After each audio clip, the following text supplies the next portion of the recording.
Bright and early Saturday morning, the U.S. men's national team will be taking on the Netherlands in a round of 16 matchup that, if the U.S. win, could send them through to the quarterfinals for the first time since 2002. A win would mean so much more for the U.S., though, with a soccer nation teetering on just becoming soccer crazy.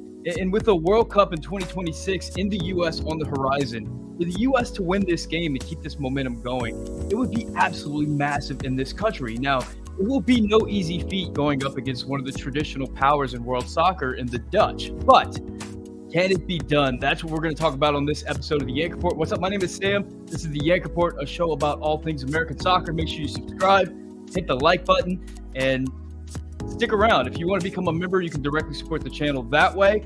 Now, we're going to get into it. We got a very special guest we're bringing on along with Brad. We're going to introduce both of them after we hear a word from this week's sponsor.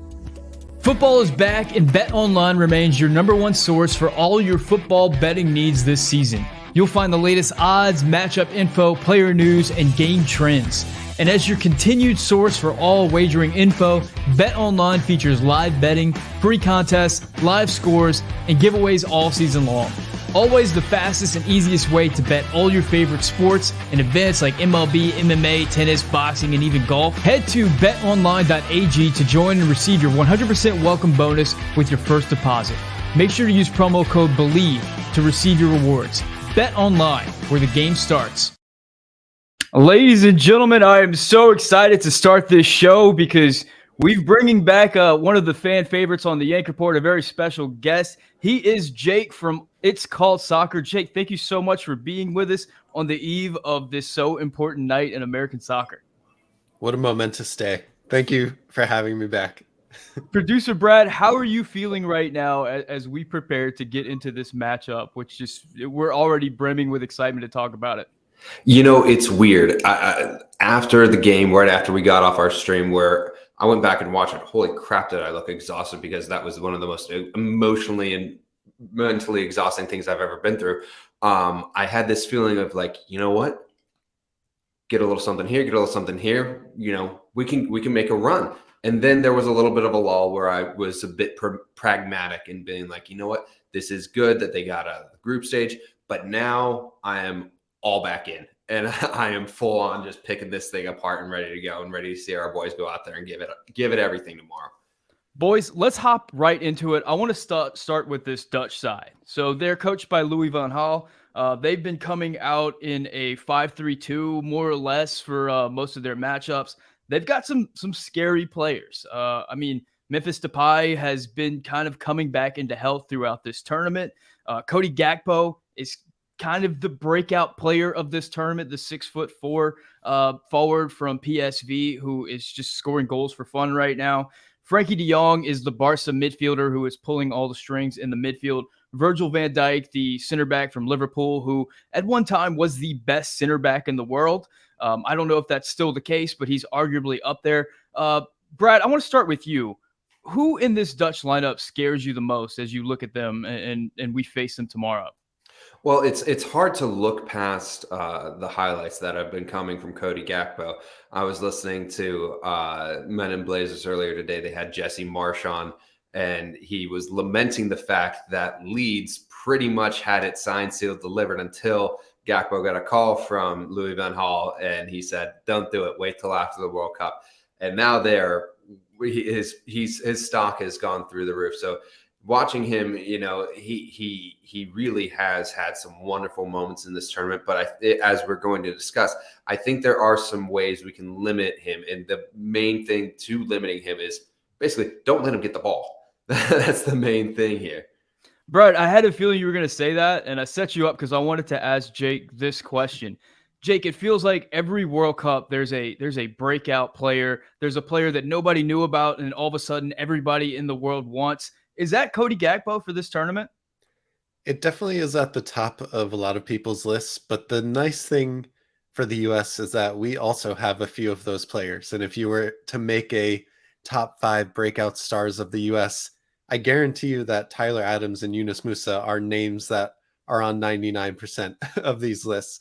Tim Ream, if he was 22 years old, he would have been, we're taking the Pep Guardiola approach of he's going to Man City, but no, he's 35. But certainly for the US, Tim Ream has been a breakout star and someone that the fans were clamoring for when they've seen his performances captaining Fulham this season. But yeah, Cody Gakpo absolutely has been the breakout star. Leeds put him on the map by going so far to get his signature and get him over to Leeds United in the Prem. But his moments in the World Cup have him as the deserved breakout star right now. Tyler Adams and Yunus Musa don't necessarily have the goal production. That's also to do with the situations that we were in our games and the positions that they play in. But certainly for center defensive mids and eights, I mean, these are players that should be on huge contracts at huge clubs in the next few years. He's not just scoring goals; he's scoring pretty spectacular goals, which is going to make that transfer fee just keep going up.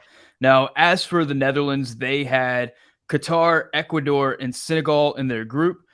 They beat Qatar 2-0. They tied Ecuador 1-1, and they beat Senegal 2-0. And even though they've really gone through the group stage unscathed, head coach Louis van Gaal has still faced a lot of criticism from the Dutch fan base because the soccer that they're playing is a little bit more pragmatic, a little bit more defensive, not the free-flowing, beautiful soccer we're used to seeing from the Dutch. And they haven't exactly looked super convincing in their wins. They've been pretty clinical with their chances. They're not creating a ton of them. And some of the weaknesses in their squad you can kind of see them whenever you see this Dutch team play. This is not the Dutch team from 2010 with Van Persie and Snyder and Robin and all those great names from the past. Now, added on top of that is this extra dynamic of the flu that seems to be going through a lot of teams in Qatar. Gregg Berhalter mentioned that the U.S. team faced the flu whenever they first arrived in Qatar and have gotten over it since then. But it seems like it's hitting the Netherlands side a little bit. Brad, can you tell us a little bit more about the flu and the Netherlands right now?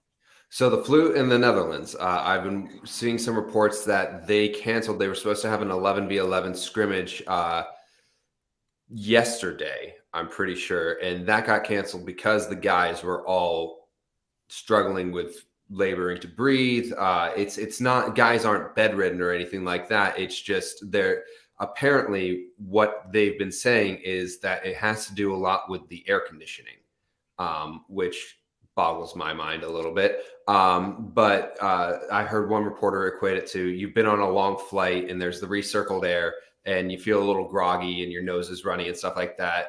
That's kind of what these guys have been dealing with. And apparently one of the guys who has been laboring the most with it is Frankie de Jong, who is probably the linchpin to see which way this game is going to go. And listen, I'm all for you want to beat everybody at full strength, but at this point, knockout stage of the World Cup, I'll take any leg up that our boys can get. Do you guys believe this story, though? I think it might be it's almost like gamesmanship. Might be some smoke and the Brazilians have talked about it as well. I've heard it from a few different nations that the air conditioning is bothering them. I mean, we're kind of playing it as well. Apparently, Josh Sargent is in full practice mode, and Greg is out here in press conferences saying he doesn't know if he's going to be able to play. But we'll see. You do what you can at this point, man. Yeah. All right, I'm going to mess this one up, but Blaugrana Keulers 79 with the soccer ball donates $10. He says the Netherlands can't match our energy, desire, and straight up grit. USA advanced 2-1.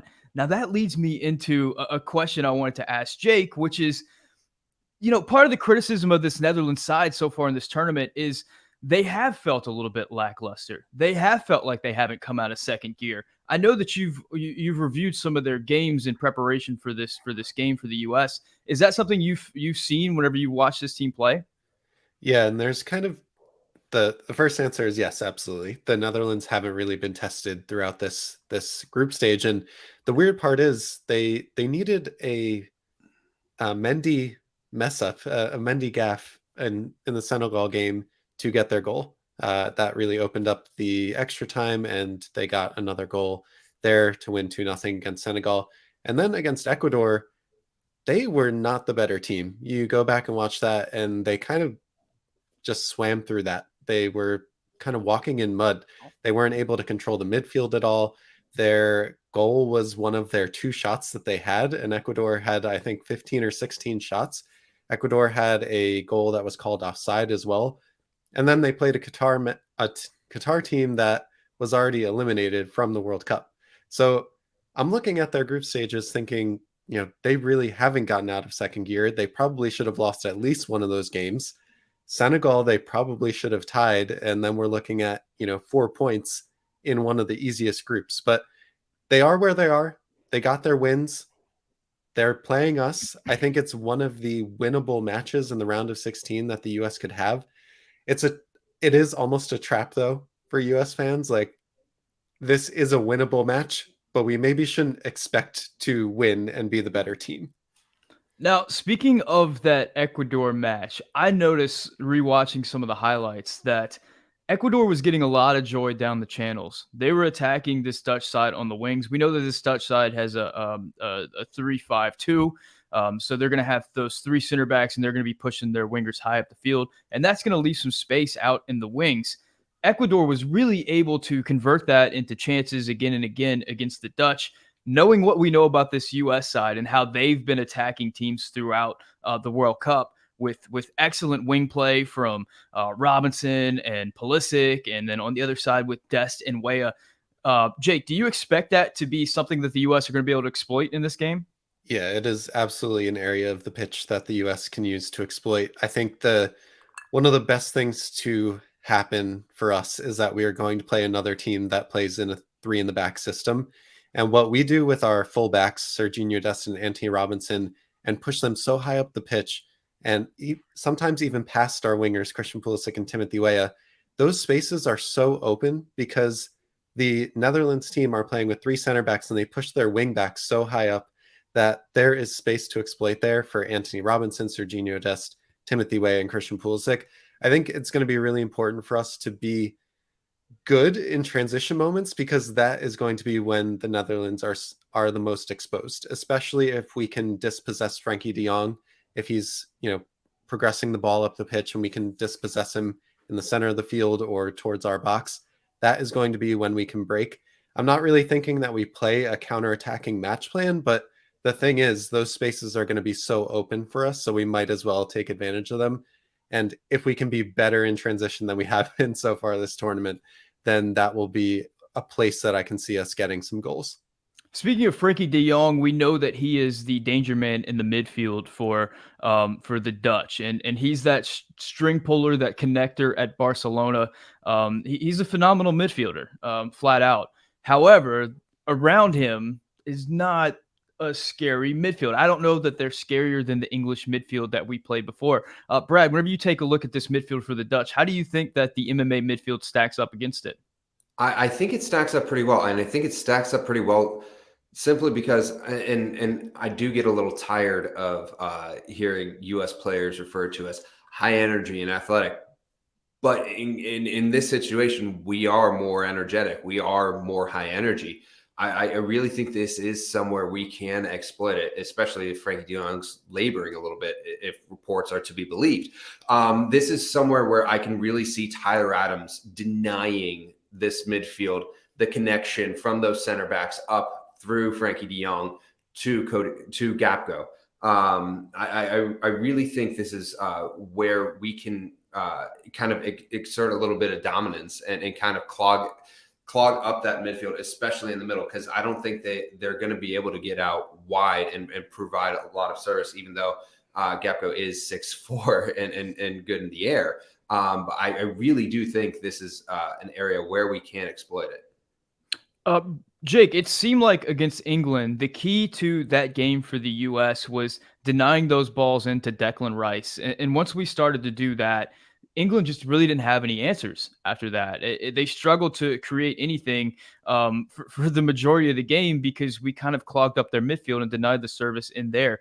Do you see this game playing out similarly, where if we deny those balls into Frankie de Jong, it's going to really unsettle the Dutch? Or are they going to be able to build through the wings through guys like Daley Blind and kind of bypass that? So I noticed 2 things when I was rewatching, and I love what Brad said about us actually being energetic. Like, it's not just about athleticism. there really is more energy to our midfield than the Dutch, and that is going to make a difference, I think, tomorrow. The other way that the Netherlands look to progress the ball is to make line-breaking passes with their center backs. So if you watch their games, their center backs are not afraid to track into the midfield, either with the ball or track someone that they're defending into the midfield. And Nathan Ake for Manchester City, he is not afraid to put a ball, 40 feet into the box and try and find Cody Gakpo. I don't think that Daley Blind and Dumfries, who is their right-sided wingback, are really seen as like possession holders for the Dutch. They're more there to stretch the field and to move the team up the pitch. But yeah, if we can deny the middle of the field, if we can deny Frankie de Jong possession, and we can force Ake and Virgil, and it looks like Timber is going to start. He's an Ajax player rather than De Ligt. Then we can do our job in denying those passes.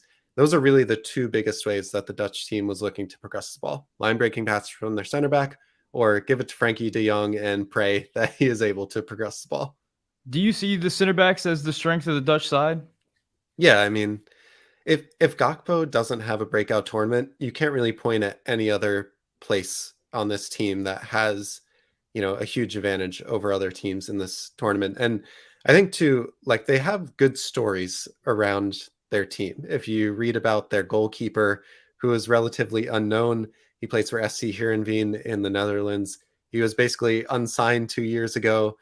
His fiance was telling him to look for a job in the police force, and he just went for one more job and started to win the job after a goalkeeper got injured. And now he's the starting keeper for the Dutch team. So there are good stories here. There are world-class players like Virgil van Dijk. There are upcoming stars, but overall, you're right. It is not the team of 10 years ago for the Netherlands. And I think it's also would be good for us to understand that the Netherlands also missed the World Cup in 2018. Virgil van Dijk hasn't played in a World Cup before. So it's not like we're playing incredibly experienced national team players here. Like, they're almost in the same position as us in terms of their experience in big tournaments. Yeah, I can see that for sure. And I think the big issue, or one of the big issues for both sides, I think, has been depth in this tournament. I think the Dutch may have the advantage of us there, depending on their flu situation and who's actually healthy. But I think both of these sides really struggle whenever they have to replace players off of that front 11. I do think it's time that we turn our attention from the opposition to the U.S. men's national team, the reigning Group B co-runners-up, second undefeated. Yeah. One of 5 undefeated teams. Yet to concede a goal in open play, U.S. men's national team. First off, I think the really important thing on everybody's mind is the injury situation in the game against Iran. We saw Christian Pulisic go off in one of the most brutal, shall we say, below the belt incidents on field that I've ever seen on a soccer field. And then Josh Sargent, coming off of his best game, probably in a U.S. men's national team shirt, certainly the best game from a striker in this tournament for the U.S., seemed to step on a ball and have a weird situation that could be his knee, could be his ankle. It was an odd thing that happened, sort of scary there. Brad, what are the reports saying about the health of Pulisic and Josh Sargent heading into this game? Well, last night, U.S. Soccer put out a post that said Christian Pulisic is good to go. He's good to play. Now, whether or not that's 90 minutes fit, I don't know. Some of the reports from training, the media was limited in their availability today. Said he looked a little labored trying to cut, but that was just during warmups. And this may be one of those injuries that you have to get through warmups to get it loose, and then once you get going, it'll ease up a little bit. Josh Sargent is the more interesting one. I thought he could be a real big asset in this, in kind of badgering that back line a little bit and drawing hopefully the attention of, if not one, hopefully maybe 2 of their center backs. That'll create a lot of space for Christian and Serginho and Weah and A-Rob to kind of work in. He's still listed as day-to-day. I don't know if that's smoke and mirrors. no one really knows, but he was at training today and he was training with the guys. Granted, this is the night before a game. They're not really going too hard. So no one's really going to, if someone's training on their own the day before a match, then you got bigger issues. But Christian, we will see him in this game. Josh Sargent, that's the bigger question mark. I think you're right, and I think you're right in that we've seen Gregg Berhalter be pretty coy about injuries throughout this tournament. It seems like everybody has been available every game, but we haven't necessarily seen everybody. So what that actually means, I guess we'll all find out tomorrow. But yeah, my sense is that Pulisic's going to go. I think he's going to start. Watching him in the press conference today, it seemed like nothing's going to keep him off that field.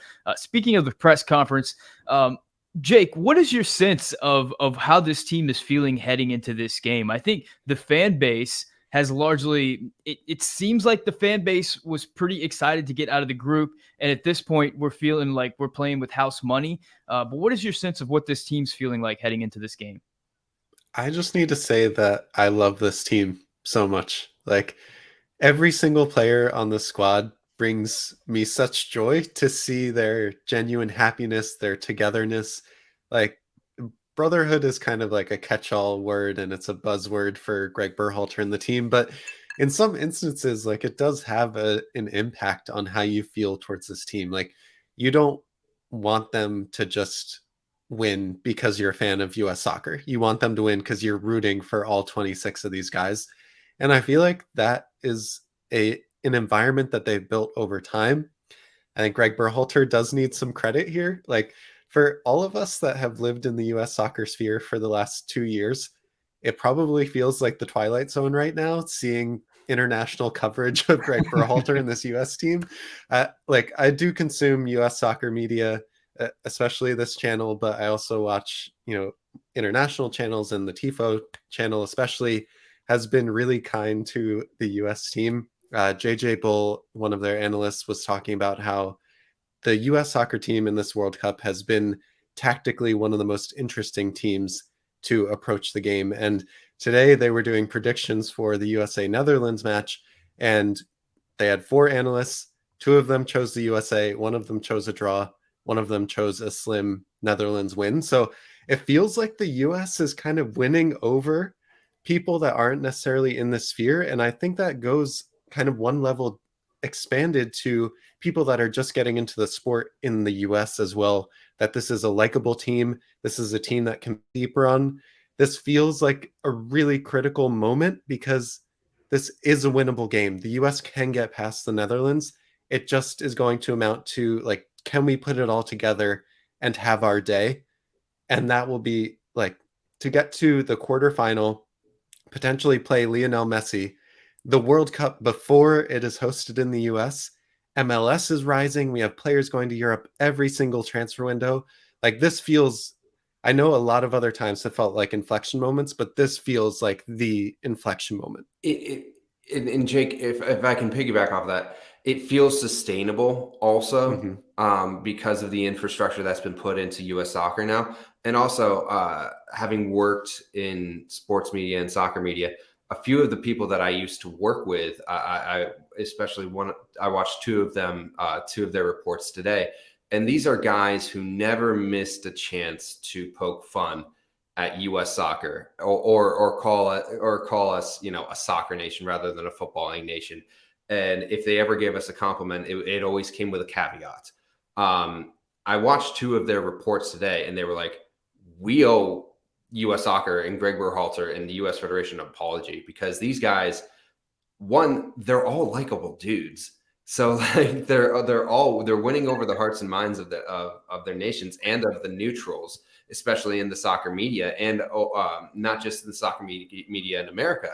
And that's really gone a long way. And we've stopped being just a bunch of gritty, good athletes. We're playing tactically sound soccer. And I think that's what's winning the respect of a lot of European nations. And for guys like us who are sickos and wake up and have 50 different streaming subscriptions to watch these guys, we knew this was coming.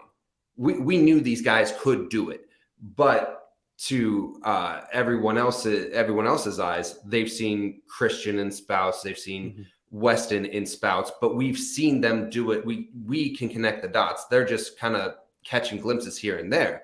This is sustainable, and it is really an opportunity to, I mean, if and when, I mean, power of positivity there, if and when they win tomorrow, going into a round of 8 game against Messi will do wonders for this sport in America, and especially if they show well.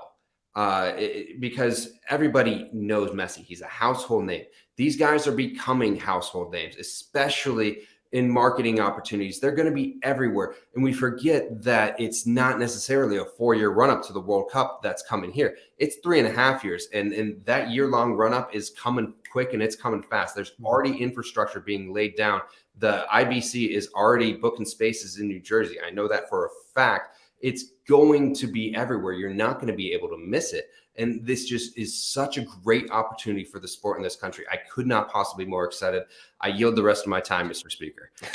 Brad, I love the word sustainability. That just makes me so excited. And guys, don't worry. We will be talking about Gregg Berhalter a little bit later on. I got a few questions specifically about him. I mean, to Jake's point, I have just been, I'm sure all of you as well, but I have gotten so many friends that aren't really soccer people, like reach out and ask me about the game, ask me about when the games are going to happen. They're excited to watch them. I ran into a guy at the grocery store like 3 hours ago who said he's been watching the channel and he's a big fan of Brad, actually. So that was kind of cool. I got a DM. Super fan, Brad. I got a DM from one of my friends today, and he asked me for some books about soccer because he's been so excited about it watching the World Cup. He said, it's weird. I've always wanted to get into the game and enjoy watching it, but the interest wouldn't last. The lead up to the tournament and the games had me hooked right now. So it's just like so cool getting that from just the larger fan base. And you hope, like, if that's the microcosm happening here in South Louisiana, like what is happening in some of the bigger soccer markets around the country, it is so cool. We're going to get into the lineup in a second, but Bagel J donates $4.99, and he says, thought OSU would blow out my Wolverines, picked OSU, picked Iran, and we won. Picking the Dutch and hoping the streak continues. Go USA and go blue. Hey, I got to say something real quick. 90% of my family are Ohio State grads, and they were down bad. I am willing to sacrifice the Buckeyes for the U.S. men's national team, and I hope the U.S. men's national team will make up the joy that the Wolverines cause for the sadness that they caused the Buckeyes. Bagel J is fading himself, and he's doing it for the rest of us. Okay, so this U.S. men's national team lineup, we've been running out more or less the same lineup for the past 3 games, and I think all 3 of us expect that to more or less continue, except for, I think, a couple of positions. So we'll start with the center back position. In the first 2 games, we saw Walker Zimmerman. He was solid to okay defensively, but not very good with his distribution. We saw him come in at the end of the Iran game and just absolutely dominate the air and just dominate anything that came into the box defensively. But we also saw in the Iran game, Cameron Carter-Vickers come in, and he seemed to offer a little bit more in the distribution. He was much more willing to step into the midfield and progress possession that way. So it seems like Gregg Berhalter has a choice between maybe the more defensively sound and certainly the more aerial sound Walker Zimmerman, and maybe someone who offers you a little bit more in possession in Cameron Carter-Vickers. The way I want to do this is producer Brad, tell me why Gregg Berhalter should start Cameron Carter-Vickers. Well, I think you should start Cameron Carter-Vickers if you think that the Netherlands is going to press you a little bit more, and you can you have him in there for distribution. I have differing opinions on that. Also, if you think Memphis Depay is fully fit and is going to bring that pace that you need to have him on there for to be able to keep up with him. In my opinion, Gakpo and the center backs scare me a bit more than Memphis Depay right now. But if you think if Gregg watched the Qatar game that Memphis started and really Memphis put the fear of God in him, then I would start CCV. That's my 2 cents on that one. All right, Jake, tell me why Gregg should start Walker Zimmerman. I mean, he's gotten you this far. He's excellent in the air. Cody Gakpo is 6'4". He scored with his weak foot, his left, but he's also scored a header in this tournament. So you want to be sound in the air. I think having Tim Ream, Walker Zimmerman in the middle of the pitch just gives you so much solidity. We can give it to Serginho Dest if we want to pass out of the back, or give it to Tim Ream if we want to pass out of the back. But Walker Zimmerman really gives you that stability there, and he's gotten you to this point. It's kind of dance with the lady you brought. Yeah, and for me, it's not just Gakpo, but like thinking about corner kicks and set pieces whenever Van Dijk and some of the other center backs are coming up. I mean, the Dutch, I think they're a bigger squad than us.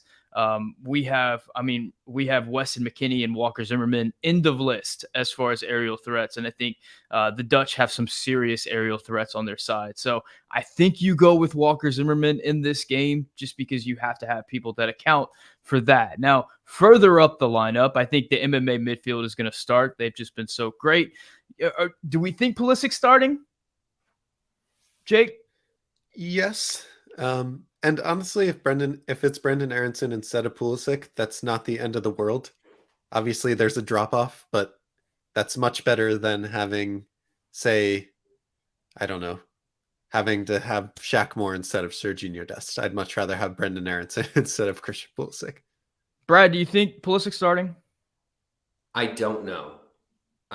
Here is my visualization for it, and this I highly doubt is what's going to happen. I may lean towards starting Gio Reyna in this game. And I know that's a bit of a hot take, but I think if Gio can give you 60 minutes or 50 minutes or even a half, and then you bring on Christian, I think you check in with him tomorrow, see how he's feeling after warmups. And if he's saying he's anything less than 100%, I think this might be a Gio game. And I don't know if that's going to happen. I think Gregg don't know what's going on with Gregg and Gio. But I don't know. I think I've seen Christian do it many times for the U.S., go the full 90, be a stud. I've seen him do it just as many times off the bench for Chelsea and be just an absolute game breaker. And he came in off the bench for the U.S. against Mexico and scored a goal in the Dos Acero game. I don't know if he's 90 minutes fit, start him. But if he's anything less than 100%, I don't know. I think he could be an absolute killer off the bench. I really do. And then you start him against Argentina, absolutely. But I don't know. I think this could be a Gio game. But I don't think it's like I don't even think it's a coach's decision at this point in the World Cup. Like, the player is going to say that they're 1,000% fit. And that also includes the Dutch team who might have the flu. They are not missing around like a knockout game in the World Cup. I know I'm with you on that, but I'm trying to because, and I know you mentioned Aronson. I think with the Josh Sargent thing, I don't think Gregg's going to switch things up. This is just me going bonkers. I could see a Brendan Aronson false nine. I really could see this game. I could see his energy just wearing out the Dutch, and that's been the big criticism of the Dutch is their energy, and who brings more energy than anyone I've ever seen. It's Brendan Aronson, and he's played the false nine, and he's played it well. Now, Brad said the magic word, so now the chat has erupted in Gio. Gio Reyna has been like the major topic of discussion throughout this World Cup. Where is Gio? I have people who I didn't even know watch soccer were into the World Cup asking me about Gio Reyna. How do you guys even know who Gio Reyna is? So, Jake, what is your take on this entire Gio Reyna situation?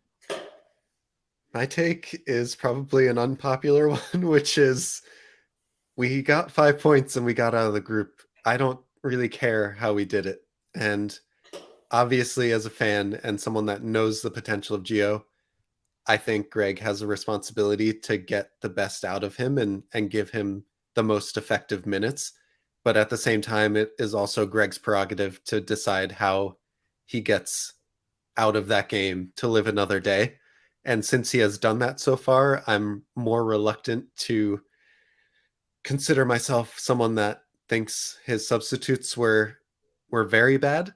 They were different than I would have, but at the same time, they've gotten us the results to the point where we are now in the round of 16 and we have this team ready to go. So Gio, I think, could potentially play in Pulisic's spot if Pulisic is not ready to go. I think Gregg prefers Brenden Aaronson at that point. I think Gio could also be another option at the false nine if we wanted to go that way and Josh Sargent isn't ready to go. I see IA says not giving him minutes is going to affect his morale. I don't think that's true at all. I think Gio Reyna is an absolute gamer. I don't think you can affect that guy's morale. I think he's going to be hungry. Yeah, whenever absolutely. he steps on. I think it'll affect his morale off the pitch, but if Gregg looks down the bench and goes, Gio, get in there, he's just going to be a dog. And considering he got 10 minutes in that game against England, that was a week ago at this point. So, I mean, Gio's had a lot of opportunity to heal up if he came into the camp with an injury, which he probably did, honestly. He's probably not 90 minutes fit. I mean, a lot of our players aren't 90 minutes fit at this point. But we'll kind of see. Let's see. Miguel Garcia weighs in with a $1.99 donation. He says, if one of our starters ain't fit, Gio has to start. And I mean, he's an absolute luxury on the bench if you have if he's healthy and able to go. Now, the next question mark is going to be the striker position.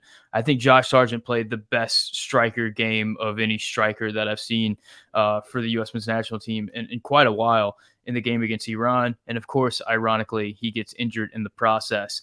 Now, it sounded like from the injury reports, as we mentioned earlier, that Josh's injury might have been a bit more serious than Christian's, and we're already talking as if maybe Christian doesn't start this game. Let's start with Jake. What do you think is happening with? Do you think Sargent starts, and if not, who starts? I am not a doctor, so I don't know what's going to happen with Josh Sargent, but I just have this feeling that he's probably not going to be starting this game. There's kind of two schools of thought, right? The first is that Gregg maybe goes to Jesus Ferreira. Haji Wright has not been good this World Cup, and especially after his few minutes on the pitch against Iran, if I was the coach, I would probably sit Haji Wright for the rest of the World Cup. I mean, not taking it to the corner and having a weak shot to give Iran the ball back with 30 seconds left or a minute left for one last attack, that is like a cardinal sin that I can't give him any other playing time for. But the other school of thought would be to maybe switch Timothy Weah over to not even playing a false nine, just playing the 9, or having Brenden Aaronson or Gio Reyna play a false 9. Timmy Weah has been one of our best players, and he's been playing in his natural position on the right wing. So I would hesitate to take him out of that position that he's done so well in. And at that point, you're left with your options to play Brenden Aaronson, who I think, to Brad's credit, again, has played the false 9. He's played it a lot at Salzburg, not necessarily so much at Leeds, but he has kind of held in those positions at Leeds as well. So Brenden would be my guy. But again, like Gio Reyna, he's kind of too good to not see the field more. And that's a potential position where he could really thrive in. Now, Jake, no one in the chat wants to hear me talk about Jesus Ferreira. They're all done with me as far as that player is concerned. So I'm going to make you do my dirty work. Sure. Assuming that Gregg does start Jesus Ferreira tomorrow, why do you think he would start Jesus Ferreira? What makes Jesus Ferreira a good option in this game? I deleted Twitter for this very reason, because I don't need to hear the noise. I can just have my own opinions. I think Gregg would start Ferreira because Ferreira knows the game plan. Ferreira can press. And while we do not want to get into a discussion about XG, I think Jesus Ferreira puts himself into really good positions to help the team. And at some point, you kind of just have to say, if Josh Sargent isn't ready to go and Haji Wright isn't the guy, you don't really have anyone else. Maybe you made a mistake not bringing Ricardo Pepi. Maybe you made a mistake not bringing Jordan Pefok, but that's in the past, and you have Jesus Ferreira. Those are kind of like the outlines of what I would be thinking about for Gregg. Sometimes it's just, this is the guy we have, and we got to go with him. Yeah, and Greg did make a comment at one of the press conferences that the only players he's considered at the striker position are Sergeant Wright and Ferreira. So at least he's come out and said that he's not planning on playing anybody else. But we also know that Greg loves being coy and misleading in press conferences. So maybe that's his big magical trick, and we're gonna have some master plan reveal tomorrow. Brad, I know you kind of gave this answer in your Pulisic description, but tell me about your thoughts on the striker position, assuming that Josh Sargent isn't able to go. Assuming Josh Sargent doesn't say, "Give me the shot of Toradol right in the knee." I think Like Friday Night Lights. Yeah. Was it not Friday Night Lights? What was it? Oh man, never mind. This is an old movie. Chat does not know about this movie. Shoot me 40 up. minutes for the rest of your life. Anyway, Varsity Blues. No, that's Any Given Sunday. No, I'm talking about Varsity Blues. But go on. Varsity Blues. Oh yeah. We need that Al Pacino. We're about to get off on a movie tangent. But no, I think you hit the nail on the head there. I think Greg has said he's not considering anybody else at the proper 9 than the 3 that he brought. Now, I think we've talked ad nauseum about how we think Ricardo Pepi might have been a little bit more valuable than a few of the other additions, but that's neither here nor there at this point. I think the last option he has, other than Jesus Ferreira, because Haji Wright, you mentioned he didn't take the corner fight. He also missed a wide open Brendan Aronson who could have waltzed in on goal and had one of his no-look goals like he did for Leeds. I don't think you let him unless you're desperate to see the pitch. I think the only thing left to do if you don't play Jesus Ferreira is play a false 9. And I think for that you need energy. You need someone who's just going to hustle. And for me, that's Brendan Aronson. See, for me, if you want somebody who's going to play like a false 9 and press really well and hustle, I mean, there's a Colombian American who kind of fits that description pretty well. Anyway, moving on. Honestly, fair enough, man. So, one of the biggest criticism of Gregg Berhalter following the Iran game and really following all the games throughout has been the substitutions, how he's handled making these moves. Now, I think Brad and I have commented in our post-game streams that it's pretty visible that around the 55th, 60th minute, Weston McKennie, Yunus Musa, Serginho Dest, Tim Weah are all gassing. It does not look like this team has 90 minutes in it. A lot of these guys came into the tournament not quite 90 minutes fit, and I don't think that the weather in Qatar and the heat at these games are doing anything to help those matters. I don't know that at this point, after logging all these minutes, that these guys are suddenly going to become 90 minutes fit. So I'm assuming that once again, this team is going to have about 60 minutes in it. And then after that, I mean, it is all hands on deck and try to figure out what the hell is going to happen, because even if you put in Gio Reyna, we just don't have the quality on the bench to put in that we are taking off the field. So the way I see it is no matter what Greg does, the team is going to get worse around the 60th minute mark. But Jake, I'm curious your thoughts on the subject, or what moves would you like to see Greg make to hopefully maintain some of the momentum that we're seeing at the beginning of the games throughout the entire games?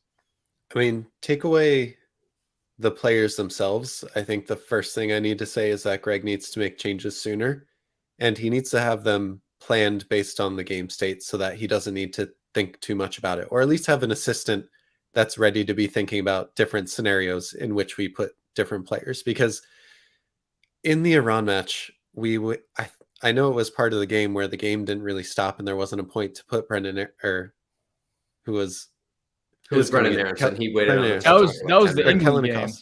Yeah. Anyway, in one of the games, he just waited until 70th minute. It was obvious that things needed to change. One of the things that I think Greg does poorly is he sees how well the first halves are going and how well his plan A is working, that he's just reluctant to give that up.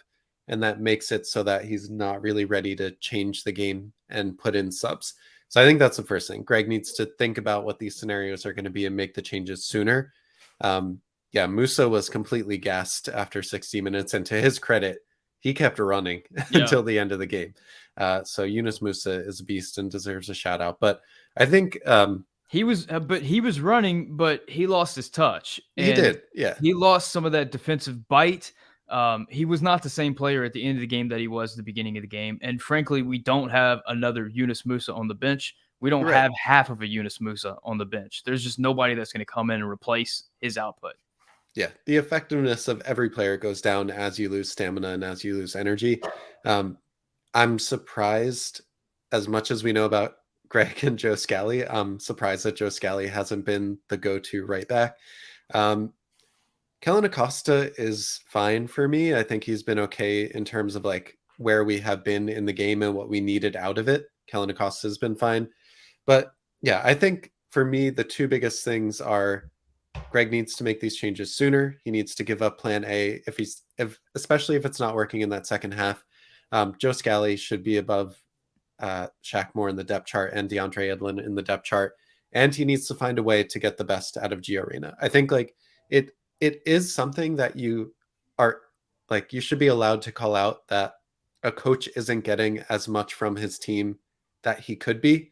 And Gio Reyna is kind of like this untapped source of production that we're not getting from our team. And that's mostly due to how Gregg has been using him as a substitute. Brad, same question. What are your thoughts on the substitutions? I see chat is playing Luca Della Torre's music right now. He's a player that we just frankly haven't seen, albeit right before the World Cup. He had an injury. People were concerned if he would even be at this World Cup. He's come into this World Cup. He's probably not 90 minutes match fit. We don't even know if he's 45 minutes match fit. We don't know his injury status because we frankly don't know anybody's injury status at this point. But what are your thoughts specifically on Luca Della Torre and some of the substitutions Gregg's made at the end of these games? I think you could see Luca Della Torre in this game if it goes into extra time. And I think that's something we need to consider. And I see chat saying he has a similar profile. Yeah. The similar profile is that of Coca-Cola to RC Cola, like different, but similar kind of, if you want to go that route. I do think he has quality and I think he can put in a shift. I think he can give you 30 minutes if you need him for Yunus Musa, who has played so many minutes and is just going to be probably gassed towards extra time. And Sam said it. For the love of God, can we please see Joe Scally? I mean, come on. This dude's playing week in, week out, playing well for a team that is not bad in the Bundesliga. It's a top 5 league. I think they're currently 8th. I might be wrong on that, but they're a solid side. And this kid has proven he's 19 years old, but he's gone up against the yellow wall. He made his debut against Bayern at Bayern when they had Lewandowski. I mean, it won't faze him too much. I think the only thing that could faze him is that he hasn't played in the World Cup yet when there were ample opportunities to send him in there.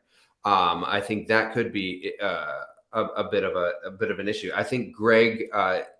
I honestly do think this could come down to extra time. So I think that Gregg is really going to have to pick his moments when to make subs and when and who he brings off the bench. And if it goes to penalties, I think it's just a crapshoot because a lot of these guys have very little experience taking penalties.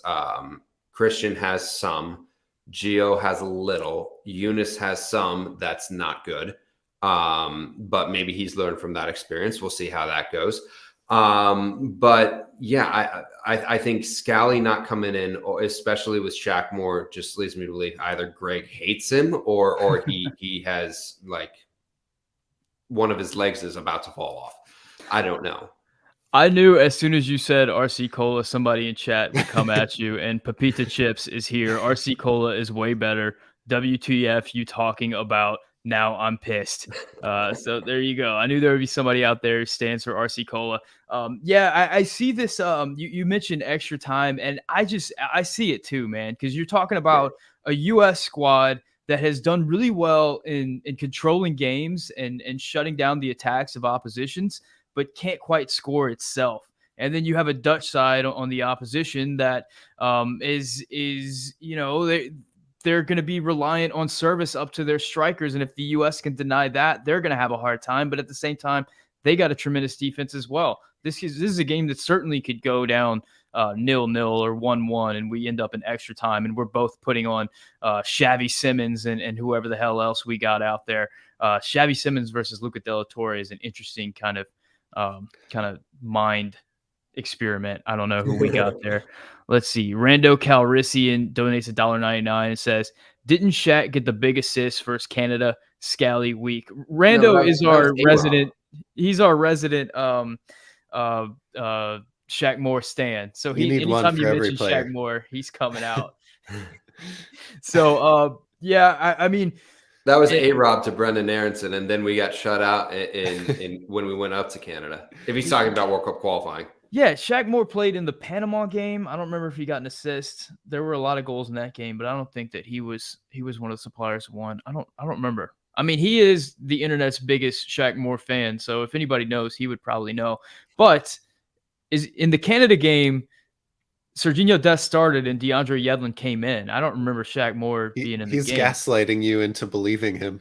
Yeah, I don't know what he's talking about. Shaq Moore did something he didn't. Yeah. I mean, I think even if you take like the Bundesliga and everything Scally's accomplished and how well he played in September away, and all you had to focus on was the play of Yedlin and Shaq Moore in the games that we've seen so far, it might tempt you to go towards Scally. Brad, you got one more thing on this? Not on this, but I see this comment here. Can we combine Canada and the U.S. as a nation? We need David.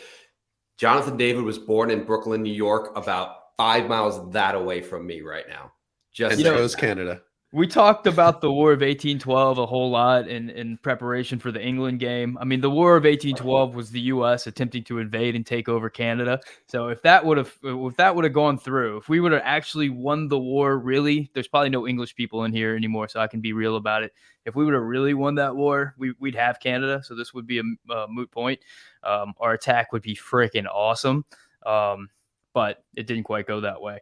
Now, I think we need to turn our attention to, since we've kind of been slamming Gregg Berhalter and his substitutions throughout the World Cup. It's time to turn our attention to kind of Gregg Berhalter's legacy following this tournament. Now, we don't know if he's going to be the coach heading into 2026. I know Chad is probably not going to like hearing that. We don't know that at this point. We're going to assume that he's not, and that this is going to be his last tournament with the squad. Coming into this tournament, he has been persona non grata with U.S. men's national team fans. People have just absolutely hated him for everything that he's done, from his shoes to his T-shirt to his bald head to his backwards passes. The internet goes nuts. Anytime he does anything, we get to the World Cup and this team has looked phenomenal. The tactics have been praised by tacticians from all over the world. The U.S. has been held up as a shining light of what teams are supposed to do, and Gregg Berhalter has been held in high esteem as one of the top coaches in the tournament, which is just a funny thing to happen in the world of American soccer. Now, Jake, I want to start with you. Let's assume both ways. Assuming the U.S. loses tomorrow and assuming the U.S. wins tomorrow, how does that affect Gregg's legacy, assuming that he doesn't go on to coach in 2026?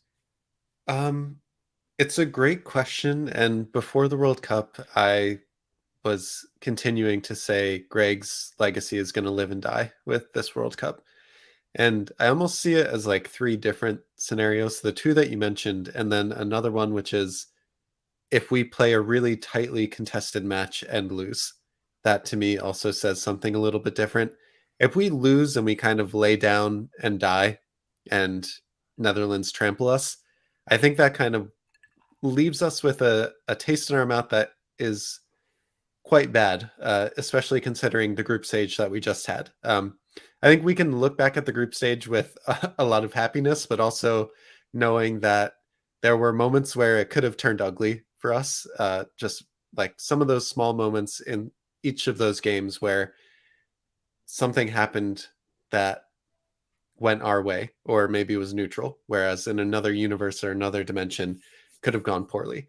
I think we deserve to get out of our group rightly, but Greg, if we lose tomorrow and we don't play well, like we don't have a performance like we have had in each of the 3 group stage matches, that to me, I would probably feel negatively towards Greg's tenure. Overall, not hugely bad, but definitely could have done more with this golden generation of players. If we win tomorrow and go on to a quarterfinal match, I think anything that Greg does from that point on is like golden. And if you're gonna be a fan that, like, if we play a really tightly contested game tomorrow and lose, or if we win and you still don't like Gregg Berhalter as a coach and some of the things that he's done for this team, well, I have bad news, because you will never like a coach that the US has ever for I the don't know rest if of that's eternity. true. I think a lot of Really? people, I think a lot of people like decided that Greg was bad early and just put a lot of stock into that. And now at this point, like can't back down, like can't walk back from it. They're so in pot committed and invested that it doesn't really matter at this point. I mean, they're going to hate on him no matter what. If we get a new coach in and whatever the winds blow and decide that he's good, regardless of anything, people might kind of flip. And like all of a sudden, everything that coach does is great. Maybe if he's the antithesis of Gregg Berhalter, people will love him. I do want to ask you an addendum to this question, though. I just thought about it.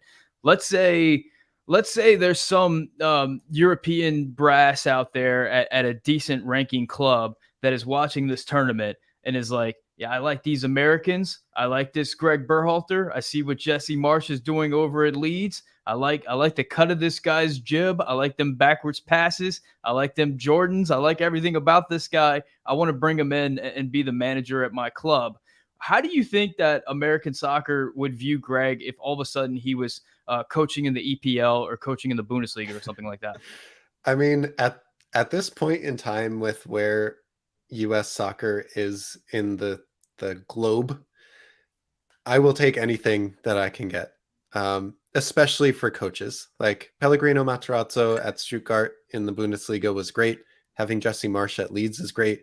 Having Greg go to Europe and play maybe or coach for a lower table team in a top 5 league, that to me would be great. And at some point, it doesn't really matter what we think. If the top brass at Troyes or, I don't know, Borussia Mönchengladbach want to take a chance on this upstart American coach that has league experience and took, a young, talented US team to a quarterfinal, then great. And it doesn't matter what a million fans in the US think of his tenure from the Gold Cup, bringing Jonathan Lewis to the roster. Like, it doesn't matter.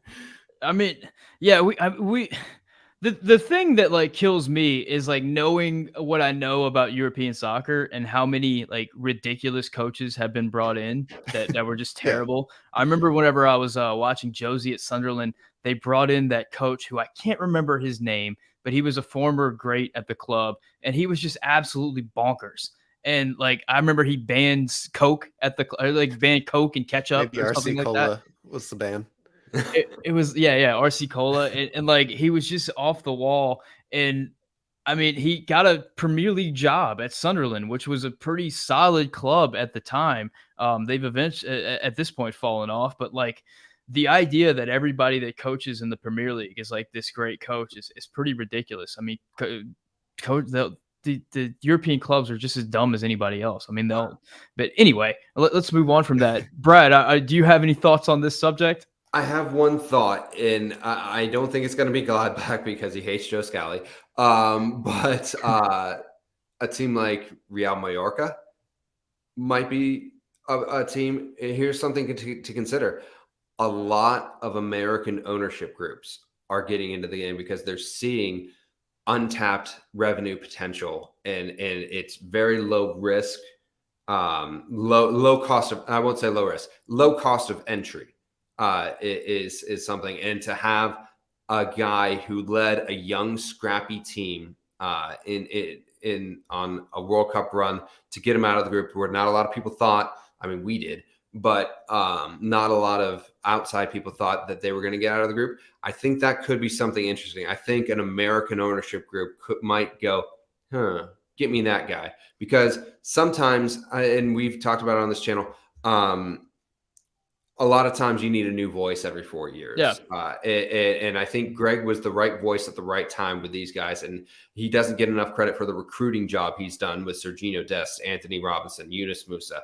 But I think it would, if he is to stay on 4 more years, I think it could be the old Batman phrase, you either die the hero or live long enough to see yourself become the villain. And I think there could be his voice could get a little redundant. Yeah, absolutely. In the locker room. And what you're saying, I mean, it happened before. Swansea City got American ownership, and they brought in Bob Bradley, and the fan base hated him and ran him out of town like immediately. I mean, he kind of ran himself out of town. I mean, it with was the results. Yeah, who knows? S27 here says something. It is possible for a coach to be carried by the players, Sam. Somebody help me out with this. Dominic was carried by his players. I'm not sure which coach he's talking about, but I say, like, I absolutely agree. And like, I've talked to Jake about this before on his channel. I think we talk way too much about coaches. I think it's all about the players. I mean, if it's not all about the players, it's 95% about the players. I mean, if we look around the world at world soccer, you can pretty much guess where teams are going to fall on the table based on how much money they spend. Teams, if you look even at the EPL, which is one of the more competitive leagues in world soccer, I mean, the teams at the top, like the top 4 is going to be decided by who spends the most, and the bottom 4 is going to be decided by who spends the least. Who is the manager at that time is not a huge impact on that. Even somebody who is known as the great innovator and the great manager of our time, and Pep Guardiola. I mean, Pep Guardiola started his career at Barcelona, who's a team that spends some of the most money of any team in the world. And he happened upon the greatest midfield maybe in the history of soccer and the greatest player in the history of soccer kind of coming together in this moment. And then where did he go after that? He went to Bayern Munich, which was spending among the most money in the world at that time. And he had just this incredible cast of characters over there. And then where does he go? Well, he goes to rough it and test the Premier League over at Man City, who I think they're spending the most out of anybody in the world right now. So Pep Guardiola, throughout his entire career, has been able to have whatever players he wanted. You contrast that by the guy who's probably the second best manager of his generation, and that is Jurgen Klopp over at Liverpool. Now, Jurgen Klopp is known for what he's done at Liverpool, but if you consider hitting Liverpool at a time whenever you had Salah and you had Mane and you had Virgil van Dijk and you had like this great generation of players who were at the top of their game and then started to fall off. And as they've fallen off, even with all of his resources at Liverpool and all the clout, they haven't been able to replace those players. And as such, they haven't been able to replace that dominance, and they've fallen off a bit as well. So I just don't see these instances where the coach is like coming in and changing things in drastic ways. In the long run, it's all about who's got the best players. I think that's reflected with the U.S. men's national team. Our best results have happened whenever we've had our best players all together in healthy and in good form. Our worst results have occurred whenever we've played rotated teams, or like in the case in this September where we had a lot of players out, but we also had like a injured Weston McKennie, like half of a Gio Reyna. It was just kind of a crap situation. We ran in that Saudi Arabia game. We ran more or less the same tactics that we ran in the World Cup that all the tactics gurus are losing their minds over. It's just we have way better players running them right now. Yeah. So all of a sudden, because the tactics are working, everybody's all over Gregg. Nobody cared about those tactics against Saudi Arabia whenever we had a 0-0 draw against that team, and the team didn't look that great, whenever we had kind of not so great players on the field. The results determine how good the tactics are, because everybody only cares about tactics that work, and the tactics that work for teams that have the best players, because the teams with the best players win. Jake, I know you're. Yeah. give me You your can reaction. get your super chat. All right, Rando Calrissian and Donuts Dollar 99 says Maya culpa. Shaq scored 20 versus Canada in Gold Cup 2021. Oh, okay. So he was talking about the Gold Cup. Okay, so that makes sense. All right, Jake. I know, Jake, you're the manager, so I know you have some takes to react to my managers don't matter. I just feel so there is a difference though between like in the Gold Cup and the Nations League. I felt like the US was winning in spite of Gregg, that we were creating moments based on our players and our ability, less than Gregg was helping us with his tactics. Or there were moments where I really questioned if he was building a good environment or not, or if that was all just for wordplay for us as fans.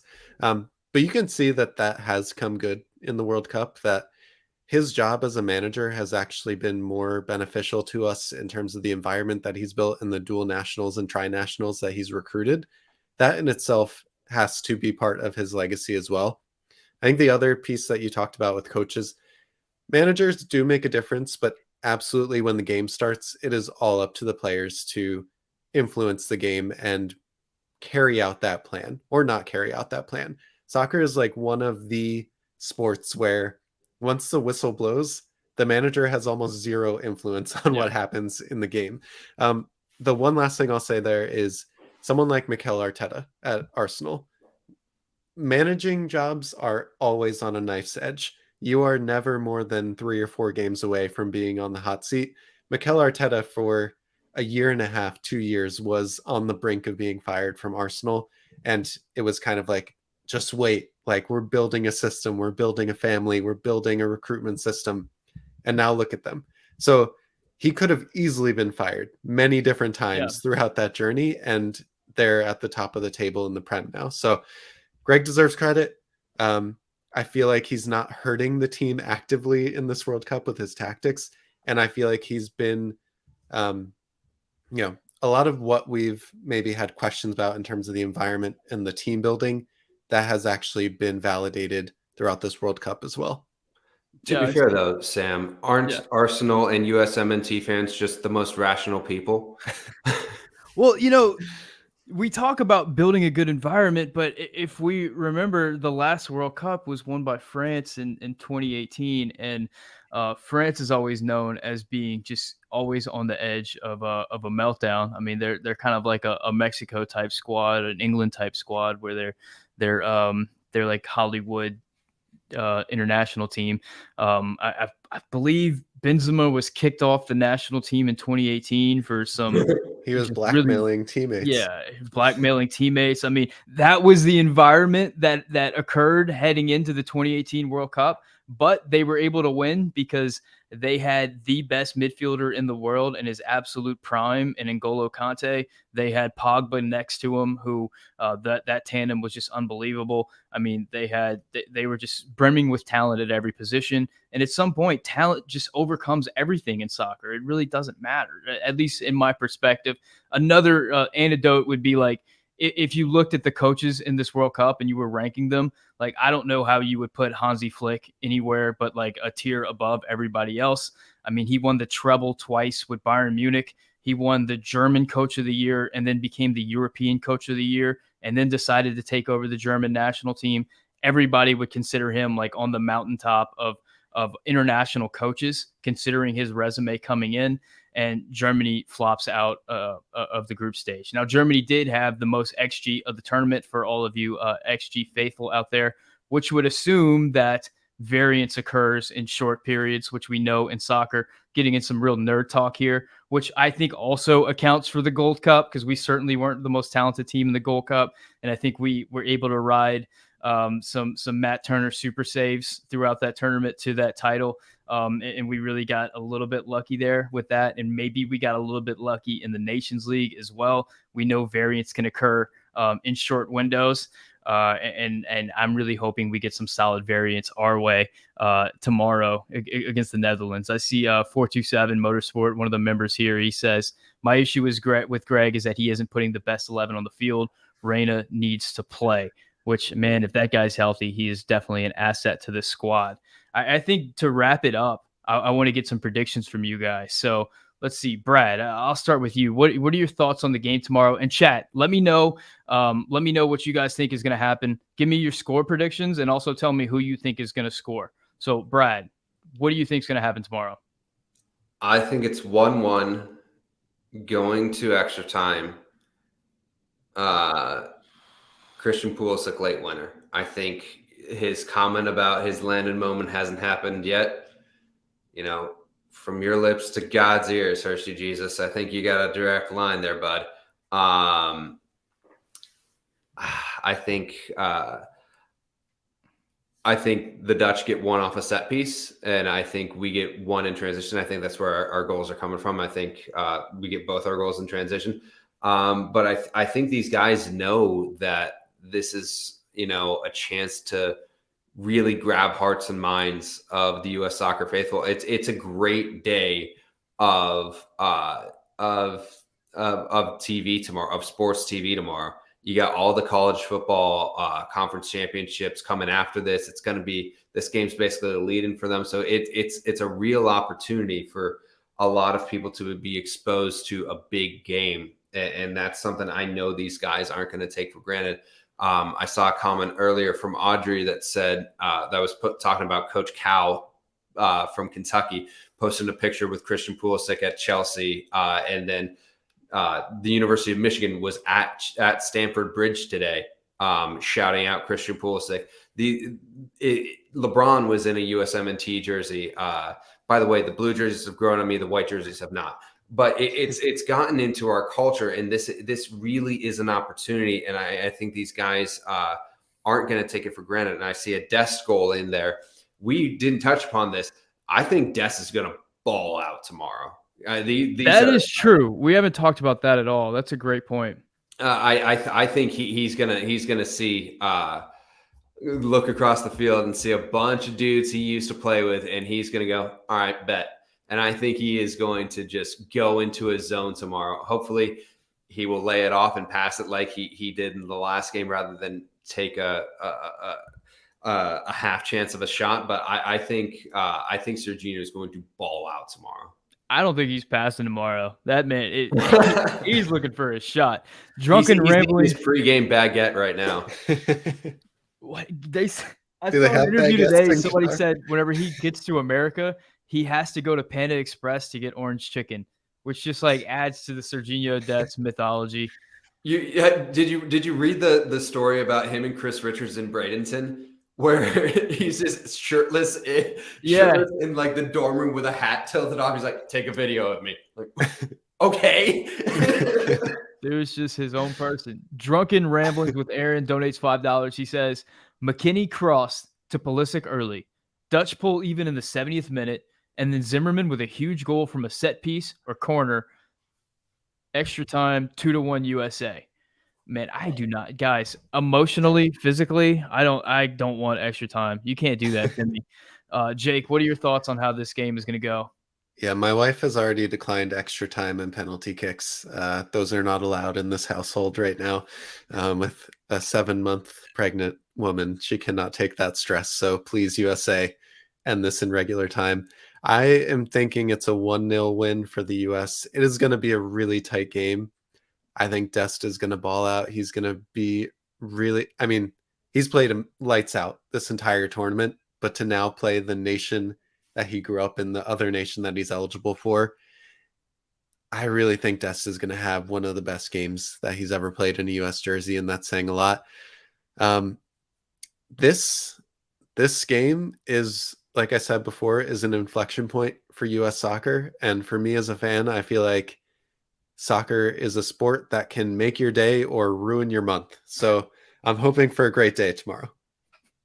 Yeah, and I think I'm so glad that you guys are talking about that, because I really think it's true, man. I really think that this is an opportunity for these guys. If they're able to win this game, then we have, I think the next game would be like later on next week. I mean, you have just the nation's attention at that point. They're already appearing on like Good Morning America and like ESPN and whatever. The nation will care in a big way. I mean, we've already had Charles Barkley weighing in, talking about how we want Spain, we want Brazil, we want everybody. If they win this game and they get to the quarterfinal, people will care. People will tune in. I got called into my local news radio station this morning to like talk about the team, and they spent like 10 minutes, 12 minutes with me at 7:45. Little humble brag. Yeah, I mean, I'm just saying, like, I used to work at that radio station, so it was kind of like. And you got recognized today in the grocery store. I mean, I got recognized by somebody I went to high celebrity. school with, so it's a little bit different. But anyway, I mean, people are really starting to care, and if they win this game tomorrow, it is just going to, I think, really light that candle, really ignite that flame, that rocket ship that is soccer that we already know is coming. It'll just get it coming a little bit faster. And if you think about these players right now and their age and how 2010 just had such an impact on what they chose to do with their lives and where they are right now, considering with all the attention on this team right now, with how big soccer is for kids in this country right now, for people that are like 25 years old and younger, just the opportunity that these guys have tomorrow to really go out and capture the attention of this nation and really allow this sport to really take its rightful place where it should be in the pantheon of sports in this country. And for people, the world to really respect this sport in this country. I think we're really seeing a lot of international attention, looking at the U.S., looking at the players that are being produced, looking at the soccer that's being played in this national team, and allow me to say it because everybody's rolling their eyes right now. God damn it, Gregg Berhalter may have changed the way the world views American soccer. Now, I forget who. I think it's been Alexi Lawless who's been saying it may be easier to change the way the world views American soccer than it is to change the way America views American soccer. And I think that's really what's at stake tomorrow morning. Yeah. And these boys have that opportunity to really go out there and change things, change hearts and minds and change opinions in a big way. And I absolutely can't wait. I think they've got the ability. I think they've got the opportunity in a Dutch side that has the name recognition, but doesn't necessarily have the players and the talent right now. I'm not saying we're the favorites, but I'm saying, God damn it, we have a chance. I think that they can go out there and do it, and I hope they do, man. I want to thank you guys for coming on. Jake, tell everybody where they can get your content. Yeah, I'm on YouTube. It's called Soccer. There's a podcast as well. It's called Soccer, where I bring on an astrophysicist in training and an expat in Germany that watches all of our boys in the Bundesliga. So listen to that. Check out the YouTube channel. It's called Soccer. You can see Sam Stokes on some of the episodes there. But really, Brian, tell all your fans out there where they can get a hold of you. Here. Guys, thank you so much for watching, chat. I mean, we're going to be here for the pregame show. We're going to do a postgame show. We're going to be here with you. Hopefully, it's a party postgame like it was a few days ago. My goodness, this is a big one. Guys, I hope you get some sleep. We're going to be up bright and early, especially if you are on the West Coast. This game is coming at you real quick. Thank you guys so much for hanging out. We got a big one tomorrow. Make sure you hit the like button if you haven't yet. Hit the subscribe button if you haven't yet. And if you really want to support the channel, you can become a member. Shout out to my Tier 2 members, Manuel Oliveras, Matthew Doyle, Matthew Hanna, Michael Baker, Dan McVeigh, Mike Irish, Aaron M., and 427 Motorsport LLC, who we heard from in the chat tonight. Guys, thank you so much for watching. On behalf of Jake and Brad, my name is Sam, and this is the Yank Report, brought to you by Bet Online.